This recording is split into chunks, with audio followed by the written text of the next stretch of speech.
Recording in progress. So we go to the interpretation of the numerical values of income elasticity of demand. The values calculated when we calculate our YED, we have different figures. So the figures might be 1.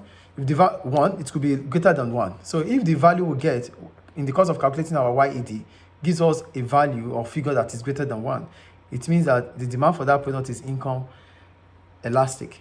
Do you get it? So that means, do you understand what I'm saying here? Mm-hmm. So if the value of income elasticity is greater than 1, it means that the PED or the YED is income elastic for that product. If the value of income elasticity is less than 1, demand is said to be income inelastic. So let's say from 0.1 to 0.9, it is income inelastic. Clear? Yes. So, but we have to put in mind that it has to be positive. Okay, well, because it is when we are thinking about, is it how inferior it was or how normal it is anyway. But if it is greater than 1, it's an income elastic. Less than 1, income inelastic. So we go to the factors now. The factors influencing income elasticity of demand. The main factor affecting income elasticity of demand is whether or not goods are necessity or luxuries. So for necessities, these are basic goods that consumers need to buy. Examples include food in general, electricity, and water. Demand for these types of goods will be income inelastic. So for basic goods like food, clothing, shelter, water, whatever the price, whatever your level of income is, these things are what our living depends on. So we have to buy them. So it is income inelastic. It's clear, right? Yes. For luxuries, these are goods that consumers like to buy if they can afford them. Spending on this type of goods is discretionary, which means that customers can choose whether or not to make this purchase. So it's not compulsory. It depends on you and your level of income.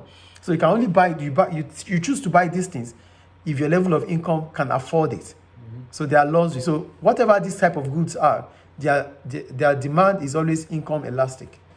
Is it clear? Yes. The price of a product relative to incomes. So this can also influence income elasticity. Demand for products that are relatively cheap, such as pencils, will tend to be income inelastic. However, demand for expensive items such as houses will be income elastic. So it depends on the proportion of what your income it will be taken from your income. So if it's just going to take like pencil, how much is pencil? Whoever wants to buy it, you can afford it. So it's not. So whatever happens with your income level, it will not affect the spending on pencil. So it is always income inelastic.